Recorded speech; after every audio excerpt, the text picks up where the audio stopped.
Assalamualaikum warahmatullahi wabarakatuh. Kembali lagi dalam perkuliahan Pasar Modal Syariah kelas 5A. Pada kesempatan kali ini, kami dari kelompok 7 akan membahas materi tentang Exchange Trade Fund Syariah. Adapun anggota dari kelompok kami, yang pertama ada Elok Rosalina, NIM 124-021-93012. Selanjutnya ada Sela Oktaviana Nur Aisyah, NIM 124-021-93017. Kemudian ada saya sendiri, Dewi Larasati, NIM 124-021-93023. Selanjutnya ada Reni Amalia Fitri, NIM 124-021-9340. Dan yang terakhir ada Laila Nurhalisa, NIM 124-021-93043. Langsung saja kita ke pembahasannya. Saya Elok Rosalina, NIM 124-021-93012 sebagai tim pengaji akan menjelaskan mengenai ETF Syariah. ETF Syariah merupakan suatu jenis reksadana dalam bentuk kontrak kolektif yang diperdagangkan di Bursa Efek Indonesia serta tidak melanggar ketentuan kriteria efek syariah. ETF Syariah diperdagangkan sama dengan saham pada umumnya dan waktu perdagangannya juga mengikuti jam pasar bursa saham, yaitu waktu perdagangannya mulai pukul 9.30 sampai dengan 16.00. Jadi, investor bisa membeli dan menjual unit penyertaannya melalui bursa efek dengan harga yang real time. Di Indonesia, ETF pertama kali diperdagangkan adalah reksadana primer ETF LQ-45 atau R-LQ45X yang dikeluarkan oleh PT Indo Premier Sekuritas. Sebagaimana halnya reksadana konvensional dalam ETF syariah yang terdapat pula manajer investasi, bank kustodian. Tujuan penerbitan ETF syariah adalah untuk menyediakan tingkat imbal hasil yang sama dengan kinerja indeks JLL di BEI. ETF syariah yang pertama kali diterbitkan dan tercatat di BEI adalah ETF syariah JLL yang diluncurkan pada tanggal 30 April 2013. Dalam konteks ETF syariah di Indonesia, penerbitan reksadana ETF mengacu pada peraturan OJK nomor 19/POJK-14/2015 tentang penerbitan dan persyaratan reksadana syariah. Perbedaan ETF syariah dengan reksadana konvensional. Yang pertama mengenai perdagangan melalui untuk ETF syariah, dealer partisipan di pasar primer, broker manapun di pasar sekunder. Untuk reksadana konvensional, manajer investasi atau agen penjual reksadana. Yang kedua, mengenai minimum pembelian untuk ETF syariah, dasar primer, creating unit sama dengan 1000 lot, sama dengan 100.000 unit, pasar sekunder 1 lot atau 100 unit. Untuk reksadana konvensional yaitu 1 unit. Yang ketiga, mengenai biaya transaksi. Untuk ETF syariah, sesuai dengan biaya komisi broker atau broker fee. Dan untuk reksadana konvensional, biaya pembelian penjualan kembali umumnya 1% sampai dengan 3%. Yang keempat, mengenai nilai aktiva bersih per unit penyertaan. Untuk ETF syariah, perhitungan indikasi dilakukan setiap saat selama jam perdagangan BEI, dan untuk reksadana konvensional dilakukan 1 kali setelah penutupan jam perdagangan di BEI. Yang kelima, mengenai harga. Untuk ETF syariah real time, dan untuk reksadana konvensional yaitu akhir hari. Yang keenam, underlying. Untuk ETF syariah, indeks acuan, dan untuk reksadana konvensional, saham. Yang ketujuh, settlement. Untuk ETF syariah, T+2, yaitu sama dengan 2 hari setelah transaksi dilakukan. Dan untuk reksadana konvensional, T+7 atau 2 hari setelah transaksi dilakukan. Dan yang terakhir, yaitu dealer partisipan. Untuk ETF syariah ada, dan untuk reksadana konvensional tidak ada. Saya, Sela Oktaviana Nuraisyah, NIM 017, akan memaparkan materi berikutnya, yaitu ETF lebih transparan. 1. Pengertian ETF. Pertumbuhan ekonomi suatu negara tidak dapat terlepas dari peranan pasar modal. Pasar modal memiliki fungsi sebagai sarana bagi perusahaan untuk mendapatkan pendanaan dari masyarakat atau investor.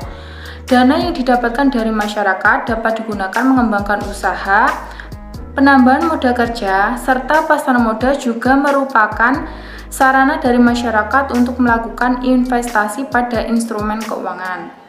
Salah satu produk investasi yang mengalami perkembangan cukup saat ini adalah Exchange Traded Funds atau ETF. ETF adalah reksadana yang berbentuk kontrak investasi kolektif, jadi di mana unit penyertaannya diperdagangkan pada Bursa Efek Indonesia. Perkembangan ETF secara global mengalami peningkatan yang cukup signifikan. Adanya ETF syariah memberikan peluang untuk investor muslim serta investor lain untuk berinvestasi pada ETF yang sesuai dengan syariah.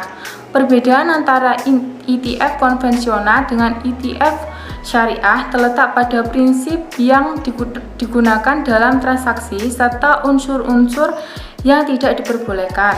Dengan jumlah investor yang terus meningkat dari tahun ke tahun, diharapkan produk investasi seperti ETF syariah dapat berkembang dengan cukup pesat.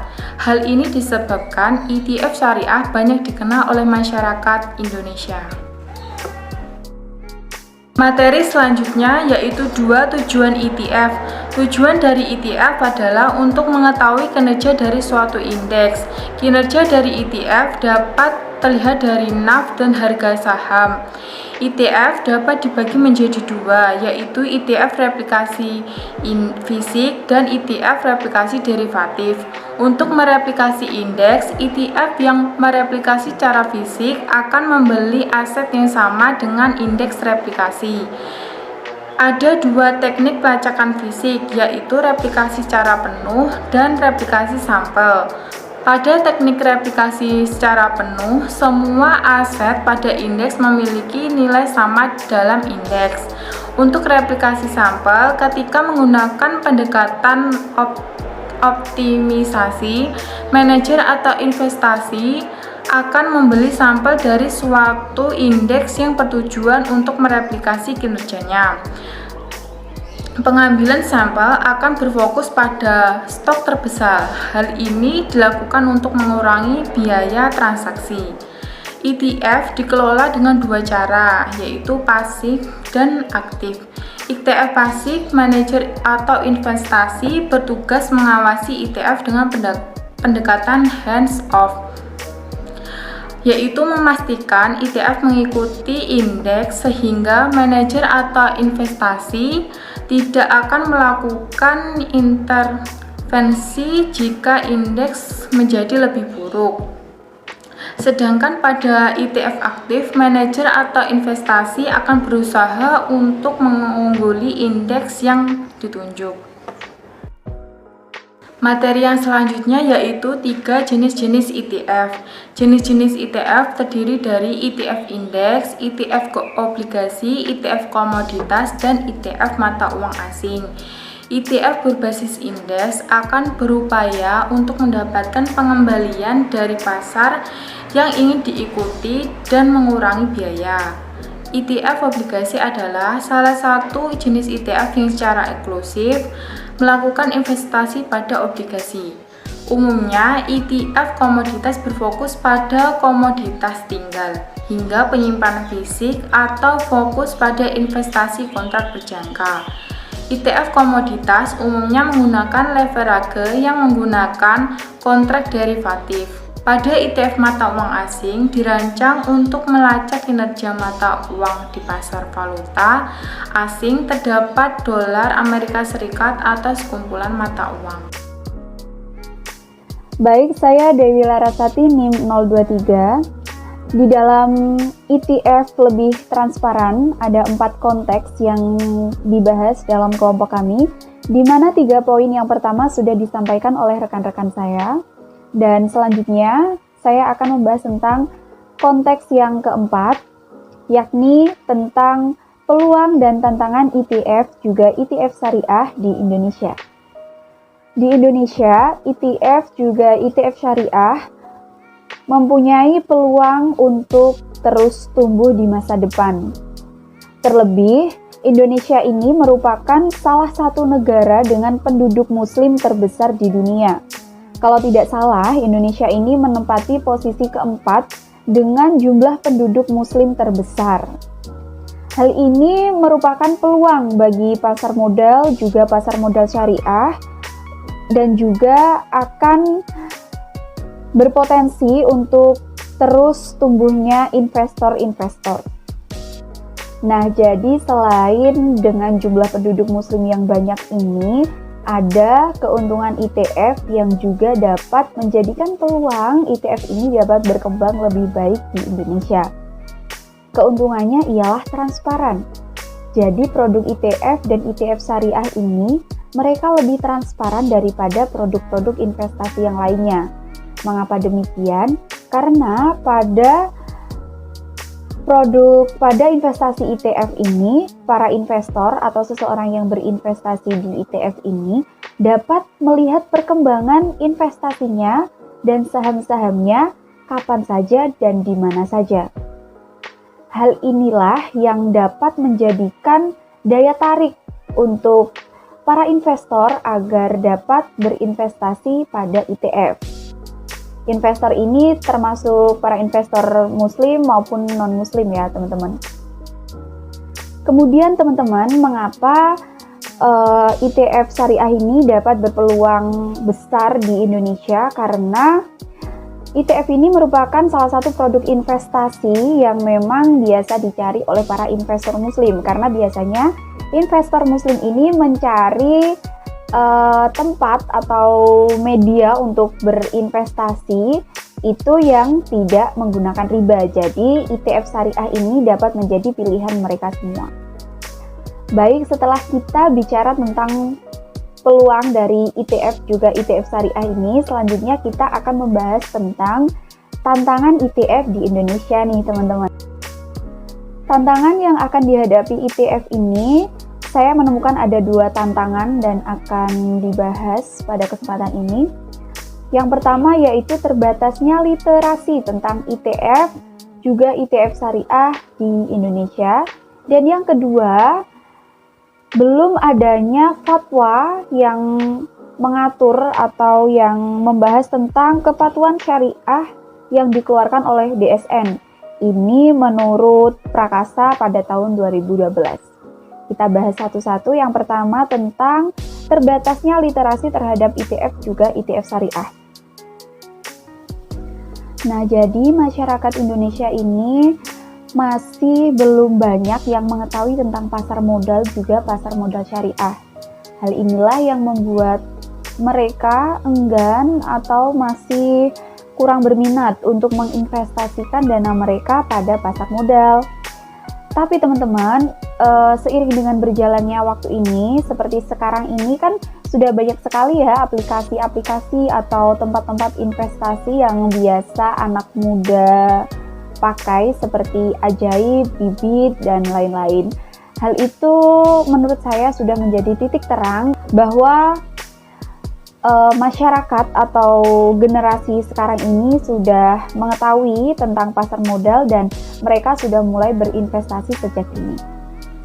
Nah, untuk tantangan yang kedua ini yaitu belum adanya fatwa khusus yang membahas tentang kepatuhan syariah yang dikeluarkan oleh DSN.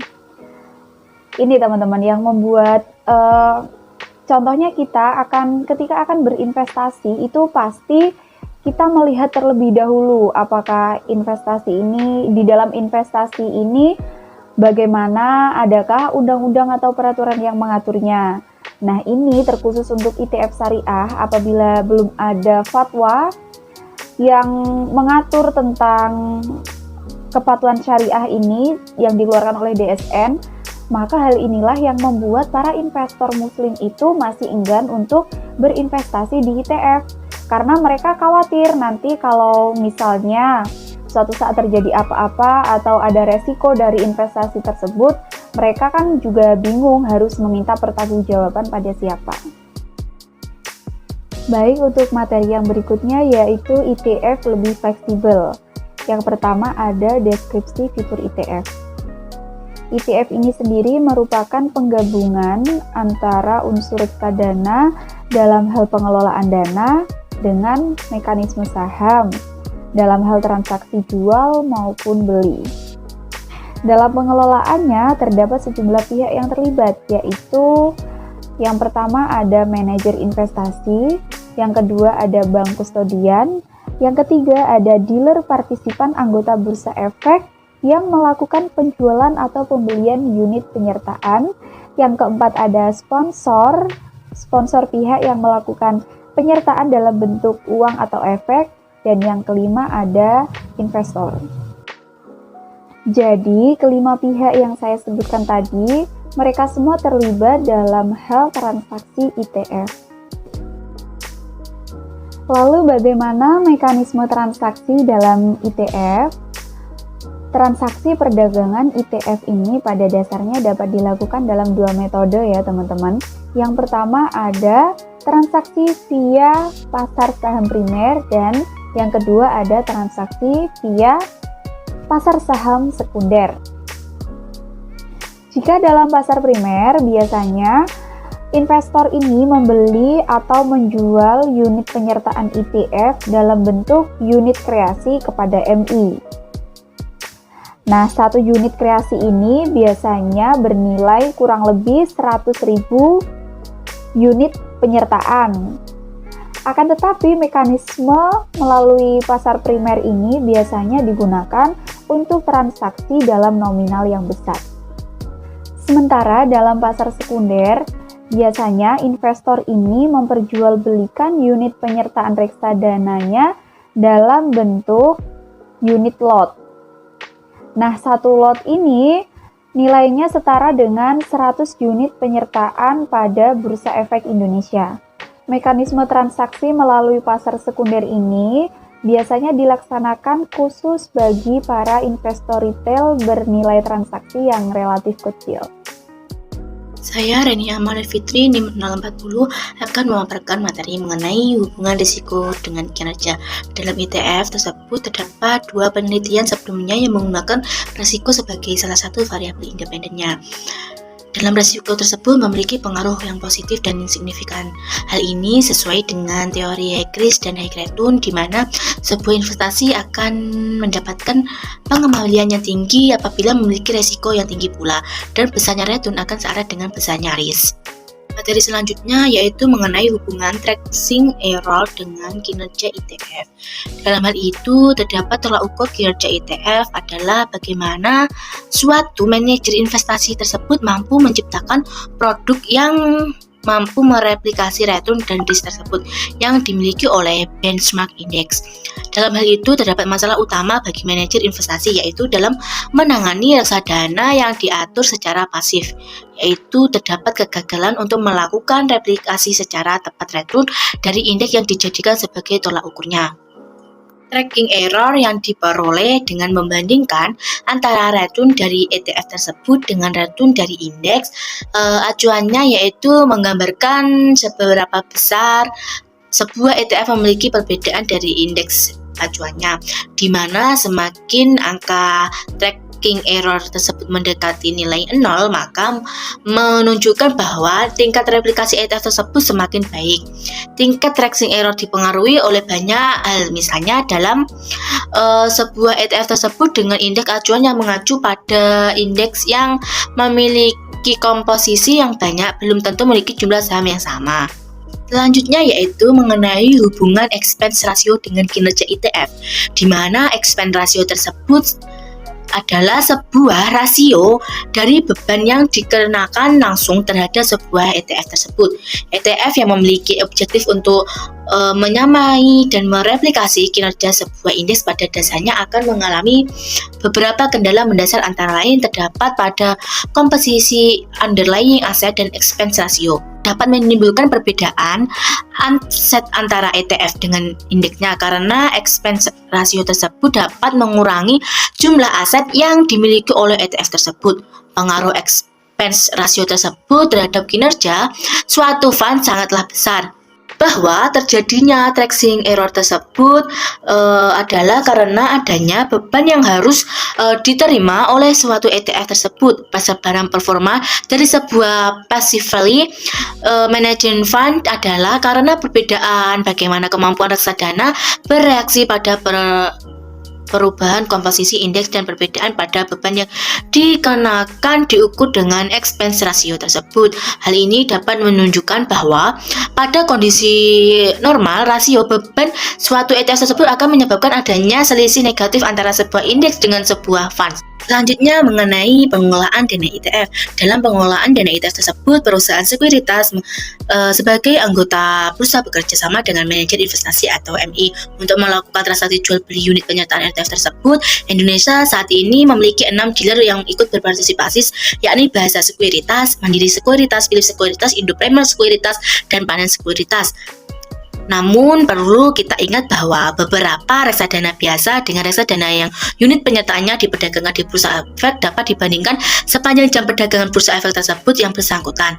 Pemodal besar dapat membeli atau menjual kembali unit penyertaan miliknya kepada manajer investasi melalui dealer partisipan tersebut. Saya Laila Nurhalisa NIM 12402193043. Di sini saya akan memaparkan materi selanjutnya mengenai NAB reksadana dan juga INAB reksadana ITF.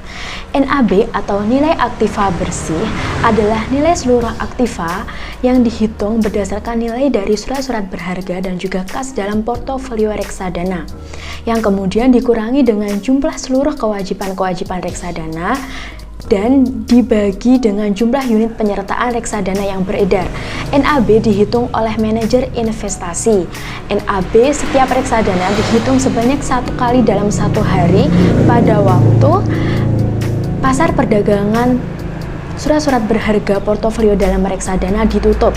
Jadi, bagi investor yang ingin menjual maupun membeli unit penyertaan miliknya baru mengetahui harga NAB pada esok harinya atau yang disebut juga forward pricing. Selanjutnya yaitu intraday NAB dan indikatif NAB atau yang disebut juga INAB. INAB ini dihitung oleh dealer partisipan bukan dari bank kustodian. Sebagai contoh yaitu nilai INAB dalam RLQ 45X diperbaharui beberapa kali dalam 1 menit mengikuti pergerakan harga saham dalam indeks LQ45 secara real time. INAB ini berguna bagi investor yang ingin membeli maupun menjual unit penyertaan ITF. Nilai indeks yang diikuti oleh ITF berubah terus sepanjang hari. Hal ini disebut juga dengan INAB. Berbeda dengan reksadana biasa, reksadana yang diperdagangkan dalam bursa efek atau reksadana ITF dapat diperdagangkan sepanjang jam perdagangan bursa efek yang bersangkutan. Pemaparan yang selanjutnya yaitu mengenai review jurnal. Kelompok kami mengambil jurnal dengan judul Pengembangan Exchange Trade Fund Syariah Indonesia, Peluang dan Tantangan yang ditulis oleh Rizka Asmiana dan Rifki Muhammad.